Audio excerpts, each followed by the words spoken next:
Bonjour et bienvenue dans l'émission Islam. Aujourd'hui, dans le cadre de notre série Islam au féminin, nous continuons notre exploration de la place des femmes et du féminin dans la tradition soufie. La semaine dernière, nous avons évoqué le passé et l'initiation au féminin. Aujourd'hui, nous allons convoquer quelques figures de femmes et nous pencher sur la manière dont les femmes s'impliquent aujourd'hui dans la vie spirituelle. Pour en parler, nous sommes aujourd'hui en compagnie de Houria Abdelwahed. Bonjour à vous. Bonjour. Vous êtes psychanalyste, maître de conférences et chercheuse à l'Université de Paris, auteur de Figures du féminin en islam. Inès Safi, bonjour. Vous êtes physicienne, chercheuse en physique théorique, mais aussi une femme engagée dans une réflexion de longue haleine sur la question du féminin dans l'islam et plus particulièrement dans le soufisme. Et enfin, Éric Geoffroy, bonjour à vous. Vous êtes maître de conférences à l'Université de Strasbourg, islamologue, spécialiste du soufisme et auteur d'un livre sur notre thématique de ce matin, Allah au féminin. Je vous propose que nous regardions ensemble le sujet préparé par Roberto Lugones et nous nous retrouverons tout de suite après. Dieu, si je te vénère seulement par désir du paradis, alors ferme devant moi les portes du paradis. Dieu, si je te vénère seulement par peur du feu de l'enfer, alors laisse-moi brûler en enfer. Ni enfer, ni paradis, rien d'autre que Dieu. Tels sont les propos d'une des femmes les plus vénérées de l'islam. Rabia al-Adawiya est née au 8e siècle à Bassora, en Irak, dans un milieu très pauvre. Elle consacra son existence à l'adoration de Dieu, qu'elle a exprimée avec de très beaux poèmes. Sa vie est une légende qui se perpétue jusqu'à aujourd'hui, comme dans un vieux film égyptien qui lui est consacré. Dans le renoncement au monde, Rabia était en lutte permanente contre son ego et son âme. Elle a marqué les mystiques de son temps par la force de ses propos et par un ascétisme sans concession. Le grand mystique Attar a écrit qu'elle n'était pas une femme ordinaire, mais l'équivalent de 100 hommes. Tout au long de l'histoire de l'islam, des femmes ont été célébrées et vénérées pour leur dévotion et leur rapport à la pensée mystique. Aujourd'hui encore, des femmes sont des figures emblématiques du soufisme, tout en étant en phase avec l'évolution du monde. Malek Djannemati, mystique d'origine persane, est l'une des figures féminines du soufisme contemporain. Aveugle à l'âge de 20 ans, elle usa de son aura spirituelle pour défendre le droit des femmes. Le grand maître soufi Rumi présentait la femme comme étant l'exemple du pouvoir de création de Dieu. Aujourd'hui, son message est porté par des femmes comme Eva de Vitré-Meyerovitch, enterrée dans un cimetière à côté du mausolée de son maître. La confrérie inspirée par Rumi il y a 8 siècles est devenue une fondation dirigée par une femme, Célébi Bayrou, descendante du maître à la 22e génération. Elle est la gardienne de son enseignement et de son message. L'être humain n'a pas changé depuis Adam et Ève. J'ai exactement les mêmes problèmes qu'Ève. Je le présente ainsi pour que les jeunes puissent le comprendre. Et de la même manière, les hommes d'aujourd'hui ont les mêmes soucis qu'Adam. Ce qui a changé, c'est la technologie. Rumi a tiré du Coran des pensées qui pourraient éclairer l'âme des êtres humains. Il les a ornées d'histoire et de poésie. C'est pour cela qu'il est toujours d'actualité.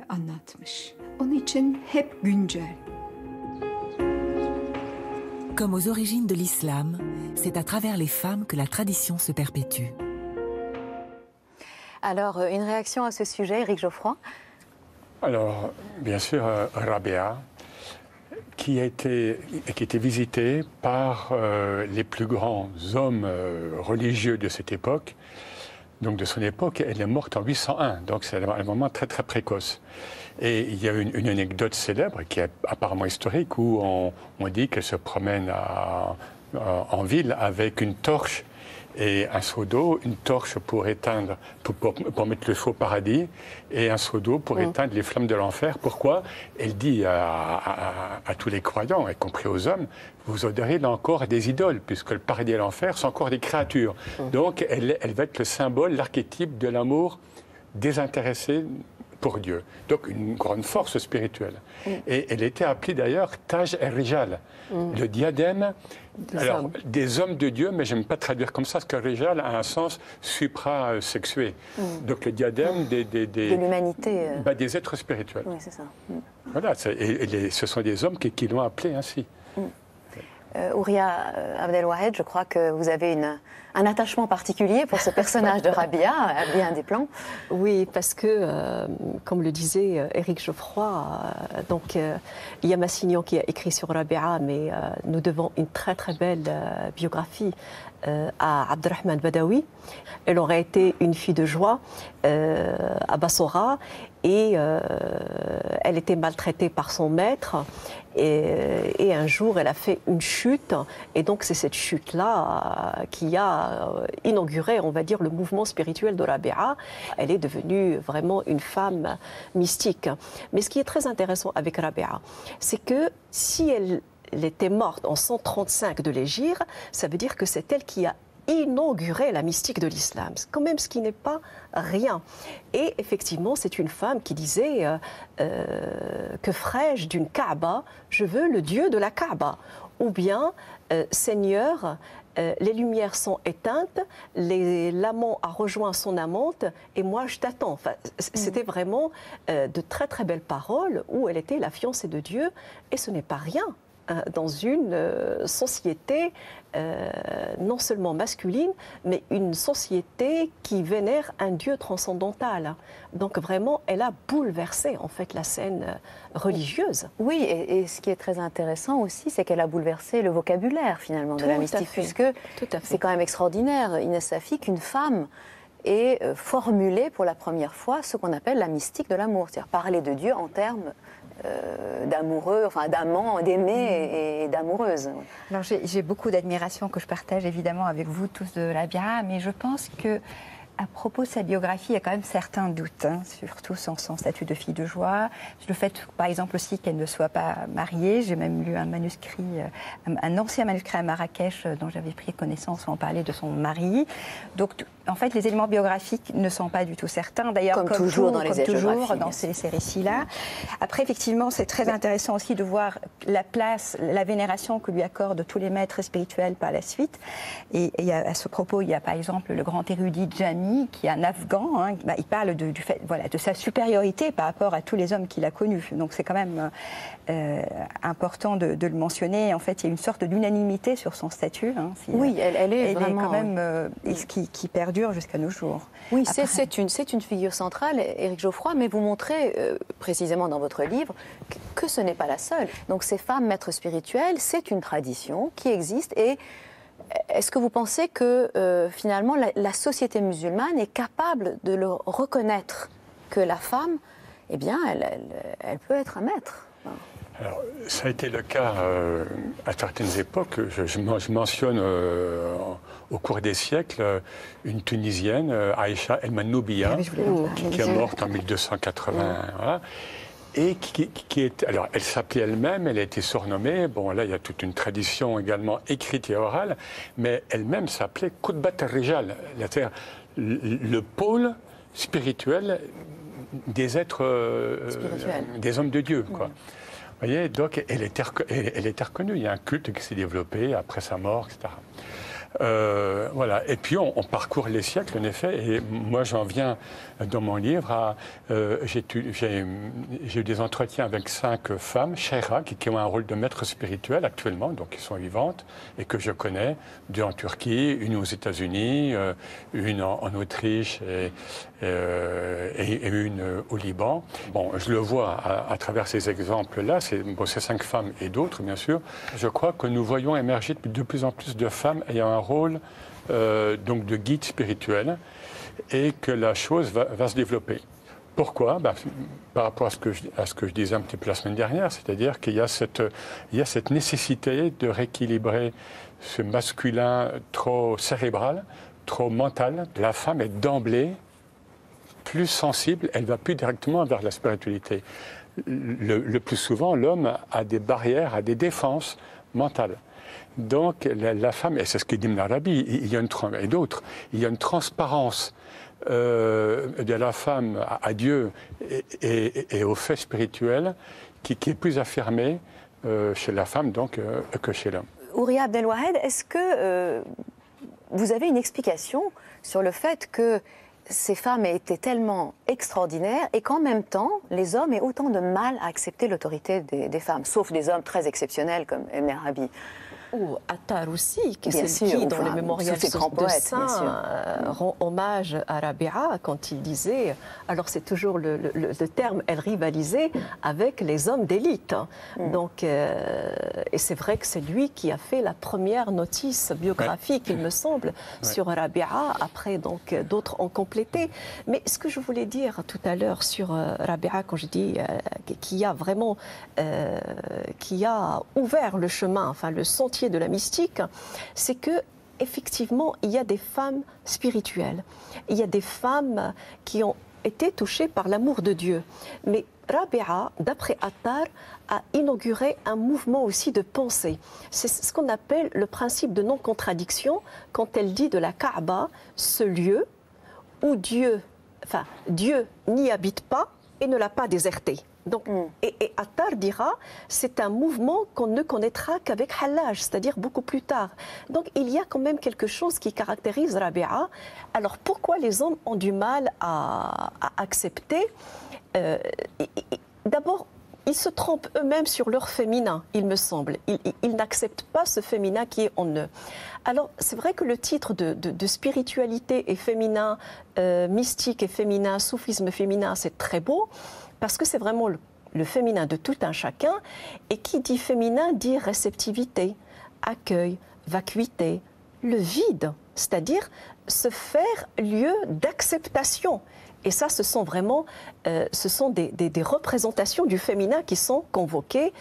Peut-être, je dis bien peut-être, le machisme a voulu que les hommes ont du mal à accepter la vacuité en eux, ou bien cette capacité réceptive qui fait d'ailleurs que nous dialoguons, que nous parlons. S'il n'y a pas de réceptivité, on ne pourrait même pas parler. Parce qu'il faudrait une capacité réceptrice chez tout un chacun. Oui, Inès Safi, je crois que vous vouliez peut-être ajouter un mot sur cette sainte. Alors, je voudrais juste rapidement, avant ça, juste en résonance avec ce que vient de dire Houria, rappeler que le prophète Mohammed lui-même, il avait cette réceptivité parce que le mot ommi, c'est plutôt une virginité pour pouvoir, une force qui ressemble, que certains mettent en analogie avec la virginité de Mariam, de Marie. Alors par rapport à Saïda Manoubia, donc effectivement, elle est de Tunis, on lui attribue au moins 4 mausolées.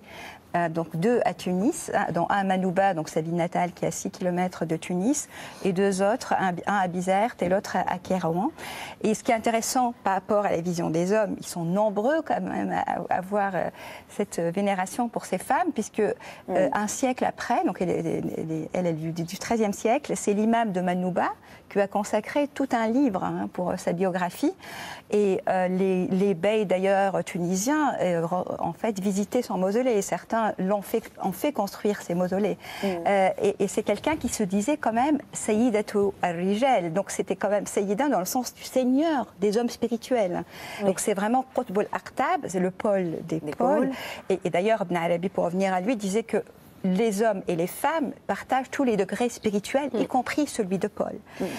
Lui-même aussi, Abu Hanifa, je précise, parce que c'est quand même l'un des docteurs, donc, celui qui a donné lieu à une école, d'une des 4 écoles sunnites, disait aussi que les femmes avaient aussi, sur le plan spirituel, il n'y avait aucune distinction. Éric Geoffroy, cette question alors de pèlerinage ou de visite spirituelle, est-ce qu'elle ne fait pas justement partie de la manière de cette spiritualité vécue au quotidien et qui permet finalement à l'ensemble des gens qui sont en recherche de se relier à une sorte de baraka, une sorte d'initiation qu'ils recevraient par-delà les siècles, alors à travers ces femmes justement? Oui, bien sûr. D'où l'idée du maqam. Le maqam, c'est un lieu où le saint n'est pas enterré, mais il y a sa baraka, il y a sa présence spirituelle. Par exemple, il y a jusqu'au Maghreb, il y a beaucoup de maqams de Abdelkader Jilani, par exemple, alors qu'Abdelkader Jilani, qui est un saint irakien donc du XIIe siècle, n'a jamais mis les pieds à cet endroit. Oui. Voilà. Et donc, il y a cette dévotion aux femmes. Et c'est vrai qu'on le voit, par exemple, dans des lieux chiites, des lieux dédiés à Ahl el-Bayt, à la famille du prophète, hein, où on a cette mariée, hein, cette sainte qui est là. Bon. Et je pense notamment à une autre sainte du Caire, dont on parle moins en Europe, qui est Saïda Nafissa, qui est morte vers 825 par là, qui était donc descendante du prophète, et qui est, bon, pour vous dire la valeur que le reconnaissaient les savants de l'époque, elle était donc contemporaine, elle était amie et confidente de l'imam Shafi'i. L'imam Shafi'i, qui est mort en 820, qui est donc le fondateur d'une des 4 grandes écoles juridiques. Donc un autre encore, donc à la fois... Autre, voilà, tout à fait, et qui lui rendait visite, et qui venait, et qui lui demandait, donc l'imam Shafi'i, qui est vraiment considéré comme un des premiers et grands savants de l'islam. Il venait, lorsqu'il était malade, etc., on sait qu'il venait la solliciter pour un dua, pour une prière.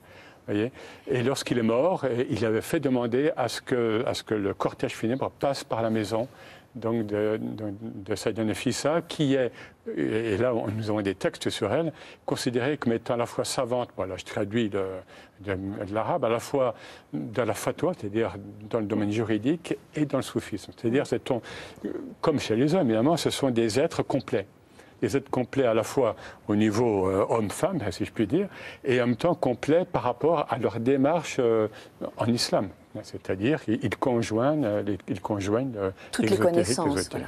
Mais alors, en même temps, à nouveau, je reviens quand même aux questions de comment le plan spirituel se relie finalement, ou se lie, se manifeste dans le plan temporel. Donc Inès Safi, est-ce que vous pouvez nous dire comment les femmes jouent un rôle, et si elles jouent un rôle, dans l'organisation, mais vraiment pratique aussi, des confréries? Parce que c'est vrai qu'on entend quand même assez rarement parler de femmes qui dirigent véritablement une confrérie ou qui ont fondé une confrérie.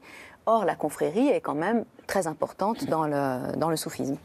Alors, c'est une question. Alors, juste à propos de Saïda Nafissa, je voudrais juste ajouter qu'il y a une mosquée qui lui est dédiée. Il y a énormément de mausolées dans le monde islamique, avec des mausolées, et il fait partie des 3 femmes qui sont les saintes patronnes du Caire.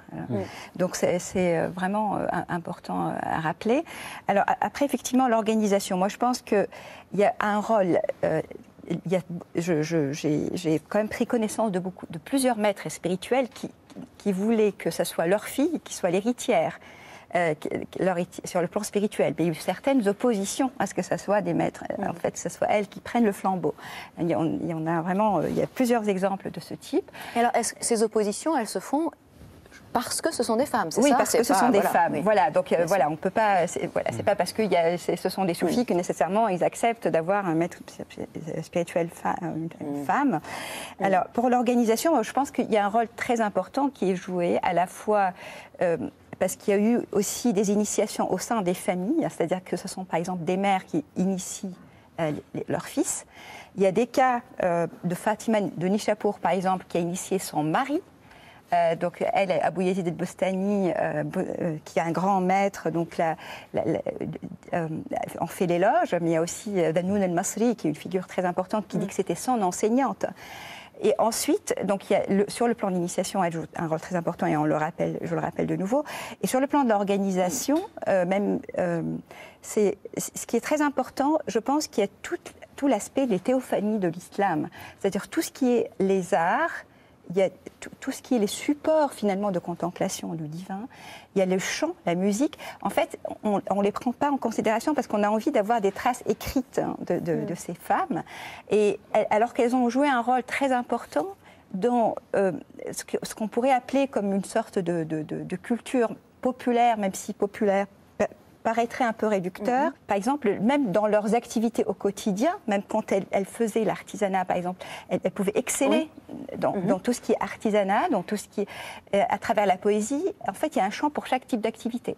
Oui, alors, oui, mais d'accord, tout cela, d'accord, mais quand même, on a l'impression qu'elles sont elle relève de l'intime, Houria Abdelwahed. On a quand même l'impression que ce qui pose problème, voire un problème psychologique, en particulier aux hommes, mais aussi aux femmes, parce que j'ai entendu aussi des objections par des femmes, c'est le rôle public. Et c'est quoi ce problème psychologique qui ne veut pas que la femme ait un rôle public à jouer? Oh là, quel chantier! Vous avez exactement 2 minutes pour répondre. 2 minutes pour répondre, alors que je voulais dire que c'était vraiment la poétesse des deux amours. Il y a vraiment, je viens de terminer un livre qui s'appelle L'invisibilité sociale. Effectivement, ce sont des femmes initiatrices, ce sont des femmes spirituelles, ce sont des femmes d'une grande force, mais il y a anthropologiquement, historiquement, enfin, il y a des conditions qui les ont confinées au silence. Premièrement, comme disait Inès, des femmes qui appartiennent à la culture populaire, mais on va dire au sens noble du mot, et qui n'ont pas écrit, leurs paroles n'ont pas été forcément chantées ou dites, ou répétées, ou relayées, ou transmises. Ça, c'est premièrement. Et deuxièmement, c'est vrai qu'il faudrait tout un travail sur le statut de la femme et dire libérer sa parole pour qu'elle fasse partie de la chair du monde. Et ça, c'est vraiment, je pense que nous avons un long chemin à faire. Et d'ailleurs, en islam comme ailleurs, en islam comme ailleurs, mais plus en islam. Hein, plus en islam, ça c'est ma position. C'est plus. Alors, oui, juste. Parce que là, par exemple, si on reprend pour Rabia. Là, je voudrais vous poser une dernière question parce que on n'a plus que 3 minutes. Ah bon, voilà. Oulala, c'est 3 minutes. Voilà. Donc, Éric Geoffroy, est-ce que aujourd'hui on peut dire que finalement, les confréries soufis ou d'ailleurs plus globalement les spiritualités telles qu'elles se déploient en islam sont un lieu d'accueil finalement pour les femmes parce que peut-être que dans cet islam-là, elles arrivent à trouver plus de place et s'épanouir plus aisément. Oui, parce que le soufisme, en effet, parce que le soufisme, depuis ses débuts, incarne l'aspect intuitif par rapport aux sciences islamiques, disons, plus rationnelles. Je constate par rapport à une certaine étude du milieu confrérique, c'est que, et c'est ce qui se dit, je ne suis pas seul à le dire, c'est que les grands maîtres hommes jusqu'au XXe siècle ont disparu ou sont en train de disparaître, et que souvent, certains d'entre eux ont dit « voici venu le temps des femmes ». Et je cite dans mon livre, et ils ont nommé des femmes qui sont en activité maintenant. Et nous sommes plusieurs à penser de fait que comme le monde va avoir de plus en plus besoin de spiritualité pour contrer ce nihilisme matérialiste, que la femme et que le féminin, enfin le principe féminin et la femme va jouer un rôle de plus en plus important et diffus en islam et dans les milieux soufis. Alors Inès Safi, je crois que vous-même, vous êtes dans un travail personnel, justement, qu'on pourrait appeler un cheminement soufi, sans être une appartenance confrérique nécessairement. Comment une femme moderne, scientifique, vit en fait ce cheminement soufi? Alors, justement, je pense que quelque part, la physique que je pratique, moderne, est complètement à l'encontre. Elle détrône finalement ce matérialisme philosophique, dans le sens où tout serait réduit à une matière. Et donc finalement, il y a une certaine résonance quand on est perplexe face à cette matière, quand on ne connaît pas la nature, avec une perplexité qui n'est évidemment pas, qui est à distinguer de celle de la perplexité d'Ibn Arabi, et dont on a vraiment besoin actuellement pour contrer un discours qui soit purement arrogant ou sûr ou complètement littéraliste par rapport à la religion. Cette religiosité qui finalement est dans un déterminisme même du salut. Et donc quelque part, je n'ai absolument aucun problème finalement à concilier mon activité déjà de recherche et ma recherche et donc la voie spirituelle que j'essaie de suivre. Puis en même temps, ce féminin, je pense que j'ai énormément d'exemples féminins en fait que je découvre. Je fais qu'en découvrir tous les jours à travers l'histoire et que j'essaie aussi de valoriser à travers à la fois mes interventions, mais aussi les réseaux sociaux. En fait, c'est parti finalement de quelque chose de complètement spontané, d'un échange avec ma promotion de Polytechnique à l'époque. Et puis finalement, je voulais me faire plaisir et faire découvrir en fait cet héritage à la fois de femmes et d'hommes, mais aussi toute cette théophanie dont je parlais, c'est-à-dire toutes ces réalisations finalement architecturales, civilisationnelles d'une façon générale, qui finalement n'ont plus la place qu'ils devraient avoir et qui sont un langage de ce qui est de l'ordre de l'indicible. Et finalement, l'impact ça a dépassé vraiment toute attente parce qu'on voit à quel point on n'a pas accès à cet héritage. Et c'est un peu là-dessus que, voilà, Est-ce que finalement vous seriez d'accord, les unes et l'autre, pour dire que, pour vous paraphraser Éric Geoffroy, l'islam sera féminin ou ne sera pas? C'est-à-dire que la spiritualité du monde, finalement, dépend de ce qu'en feront les femmes, et vraiment en un mot. Si on rejoint l'idée que le féminin, c'est la vacuité, c'est le vide, mais le vide au sens noble et fort du mot, c'est-à-dire que c'est le manque, c'est l'accueil de l'autre. L'accueil, c'est le recueillement, oui, à ce moment-là, oui. Et je pense que effectivement, les femmes ont tout à fait intérêt à dépasser l'essentialisme qui a fait vraiment la domination masculine depuis très longtemps. Inès Safi, l'avenir sera-t-il spirituellement féminin? Alors, je ne peux pas dire non.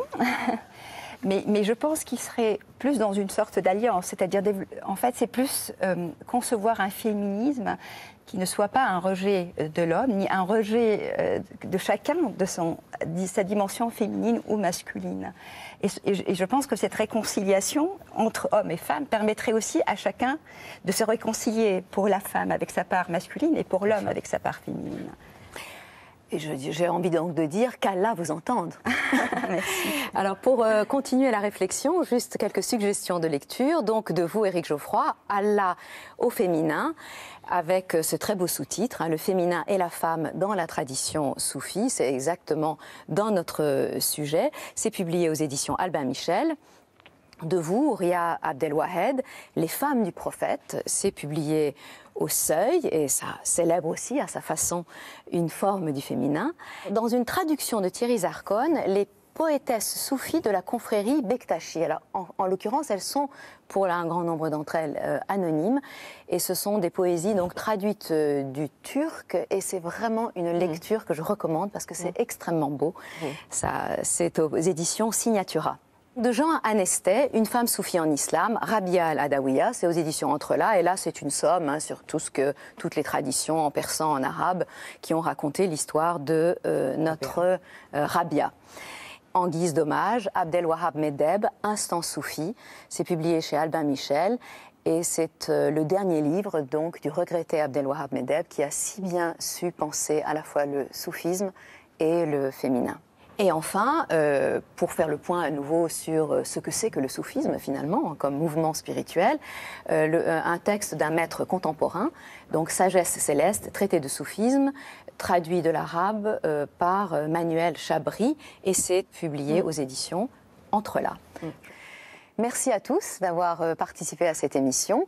Je vous rappelle que vous pouvez voir et revoir l'émission sur le site de France Télévisions à la page des Chemins de la Foi. Quant à moi, je vous souhaite un excellent dimanche et je vous dis à très bientôt.